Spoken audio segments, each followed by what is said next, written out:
Bismillahirrahmanirrahim. Assalamualaikum warahmatullahi wabarakatuh. Sobahul khair.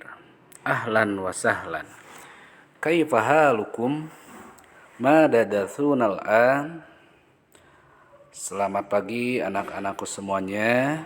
Bertemu lagi dengan Pak Rijal di mata pelajaran bahasa Arab, di mana sekarang pertemuan keempat ya di pelajaran bahasa Arab. Insyaallah hari ini Pak Rijal akan menyampaikan materi tentang al-unwan. Jadi masih sama dengan pertemuan sebelumnya, yaitu masih tentang al-unwan, yaitu alamat ya. Langsung saja, ada beberapa pokok bahasan yang akan kita bahas hari ini. Yang pertama adalah mufradat al-unwanu. Ya, alhamdulillah ini buku paketnya sudah ada semuanya ya. Yang kedua tentang domir atau kata ganti, dan yang ketiga tentang kata ganti yang bisa disambung dengan kata berikutnya. Secara pokok bahasan untuk poin pertama dan poin kedua ini hanya mengulas saja karena sudah dibahas di pertemuan sebelumnya. Sedangkan untuk poin yang ketiga itu materi baru untuk pertemuan hari ini. Oke, kita lanjut. Yang pertama, silakan kalian boleh lihat slide-nya, boleh lihat buku paketnya. Di mana buku paketnya ada di halaman 4 tentang mufradat al-unwanu. Pak Rijal akan ucapkan, kalian ucap ulang di rumah masing-masing ya. Unwanun, alamat. Syari'un, jalan. Rokmun, nomor. Hatifun, telepon. Baitun, rumah. Madrasatun, sekolah. Paslun, kelas. Masjidun, masjid. Maidanun, lapangan. Maktabatun, perpustakaan. Maksofun, kantin. Diwanun, kantor. Sukun, pasar. Dukanun, toko. Berikutnya, soidaliyatun, apotek. Mustasfa, rumah sakit. Tilmidun atau tilmidatun, murid. Kalau tilmidun murid laki-laki, tilmidatun murid perempuan. Ustadun, ustadatun artinya guru. Ustadun guru laki-laki, ustadatun guru perempuan. Qaryatun, desa. Madinatun, kota. Qoribun, dekat. Ba'idun, jauh. Ismun, nama. Fi, di dalam.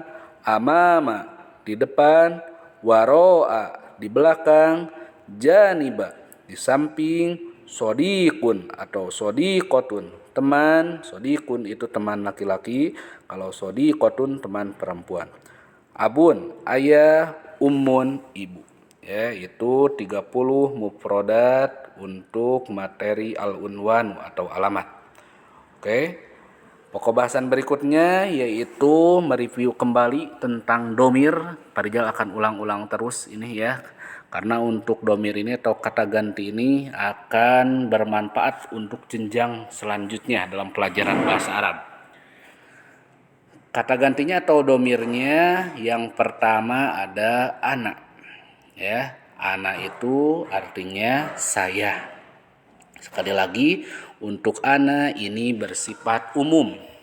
Artinya bisa untuk laki-laki atau muzakkar, bisa juga untuk perempuan atau muannas. Contoh, ana tilmidun, saya murid laki-laki. Boleh juga untuk ana tilmidatun, saya murid perempuan. Jadi fleksibel ya. Bisa ke muzakkar juga bisa ke muannas untuk ana. Domir atau kata ganti yang kedua adalah anta. Ya, anta itu khusus. Anta artinya kamu, kamunya menunjukkan laki-laki atau menunjukkan muzakkar. Berarti cirinya di lapad akhirnya tidak ada bunyi tun atau tidak ada ta' marbutoh di akhirnya.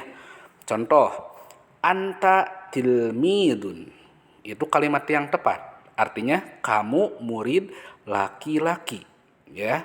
Kalau anta tilmidatun itu tidak tepat atau salah karena ada tunnya tilmidatun. Kalau anta domirnya berarti lafaz berikutnya pun harus yang menunjukkan muzakkar atau laki-laki. Jadi contoh yang benar adalah anta tilmidun, kamu murid laki-laki. Domir yang ketiga ada anti.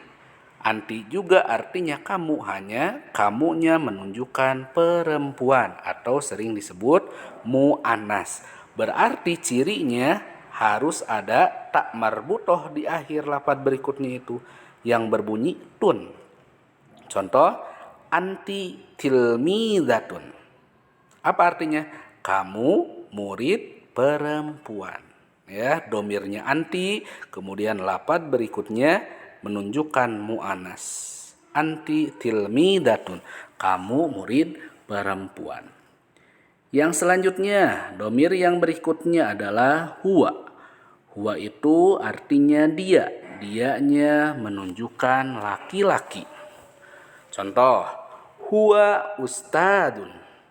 Artinya apa? Dia guru laki-laki. Ya, huwa ustadun, dia guru laki-laki. Selanjutnya, yang terakhir domirnya adalah hiya. Hiya ini menunjukkan dia tetapi untuk perempuan. Ya, contohnya hiya ustadzatun, harus ada bunyi tunnya karena mu'anas atau perempuan. Hiya ustadzatun, dia seorang guru perempuan. Ya. Itulah 5 domir atau 5 kata ganti yang harus kalian pahami, ya. Sekali lagi ada ana, anta, anti, huwa, hiya. Perhatikan muzakkar dan mu'anasnya. Sekali lagi, muzakkar tidak ada bunyi tun di akhirnya, sedangkan mu'anas ada bunyi tun. Tilmidun mudakkar, mu'anasnya berarti tilmidatun. Ustadun mudakkar berarti mu'anasnya adalah ustadzatun. Oke, pokok bahasan berikutnya. Kalau kalian lihat di slide di sini ada lafad atau mufradat ismun. Tadi itu ismun artinya nama kalau di mufradat itu, ya. Kita akan sambungkan dengan domir atau kata ganti yang bisa disambung dengan lafad berikutnya. Apa maksudnya Pak Rijal? Kita lihat. Yang pertama ada ya sukun di akhir, itu berbunyinya adalah i, ya. Artinya menunjukkan ku, pengganti ku, ya. Kita sambungkan contohnya lafaz ismun, kalau disambung dengan ya sukun di akhir berarti ismi, bukan ismun lagi, jadi ismi. Apakah artinya sama, Parja? Jelas berbeda karena ini sudah disambung dengan domir yang bisa disambung. Kalau ismun artinya nama, tetapi kalau ditambah ya sukun di akhir, ismi itu artinya jadi namaku.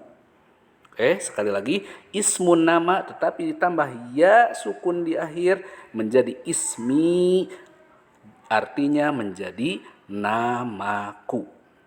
Oke, itu yang pertama. Yang berikutnya ada ka. Ka di akhir, ini domir yang bisa disambung yang kedua. Ini artinya adalah mu, menunjukkan muzakkar atau laki-laki. Tinggal rubah berarti ismun itu artinya nama, tetapi kalau ditambah ka di akhir menjadi ismuka, berarti artinya apa? Namamu atau nama kamu, menunjukkan muzakkar atau laki-laki. Selanjutnya ada ki, yang tadi yang muzakkar ka, sekarang ki berarti yang mu'anas, menunjukkan perempuan. Ismun artinya nama, tetapi kalau digabung dengan ki di akhir, dengan domir yang bisa disambung di akhir, ini lafadznya menjadi ismuki, maka berubah arti menjadi namamu atau nama kamu, menunjukkan perempuan atau mu'anas. Yang keempat, Yang keempat, domir yang bisa disambungnya adalah hu yang artinya nya. Ada keterangan LK di sana menunjukkan untuk laki-laki atau muzakkar. Kita sambungkan dengan lafaz ismun. Ismun artinya nama, tetapi kalau sudah digabung menjadi ismuhu, maka artinya menjadi namanya. Ya, oke, bisa dipahami artinya menjadi namanya. Ismuhu, namanya menunjukkan muzakkar. Dan yang terakhir adalah ha. Ha ini artinya nya yang menunjukkan perempuan. Ismun artinya nama, tetapi kalau digabung menjadi ismuha artinya menjadi namanya, menunjukkan perempuan. Oke, itu 5 domir atau kata ganti yang bisa disambung dengan lafaz berikutnya. Yang pertama ku itu ya sukun, yang kedua mu ka bunyinya, kemudian yang ketiga ki itu untuk mu perempuan, yang keempat hu yang artinya nya untuk laki-laki, yang terakhir ha yang artinya nya untuk perempuan. Ya. Jadi itu tentang materi atau 3 pokok bahasan yang bisa Parijal sampaikan untuk pertemuan hari ini. Untuk selanjutnya sebelum diakhiri kalian ada tugas terlebih dahulu ya. Tugasnya kerjakan di buku paket bahasa Arab halaman 13. Itu ada di latihan 5 saja. Yang dikerjakan hanya latihan 5 saja. Dan catatannya adalah tugas tidak untuk dikirim ke Parijal ya. Cukup kalian kerjakan saja. Sekali lagi, mudah-mudahan apa yang disampaikan Parijal bermanfaat serta kalian bisa memahaminya. Terima kasih. Kita akhiri dengan bacaan hamdalah. Alhamdulillahirabbil alamin. Ilal liqa akhirul kalam. Wassalamualaikum warahmatullahi wabarakatuh.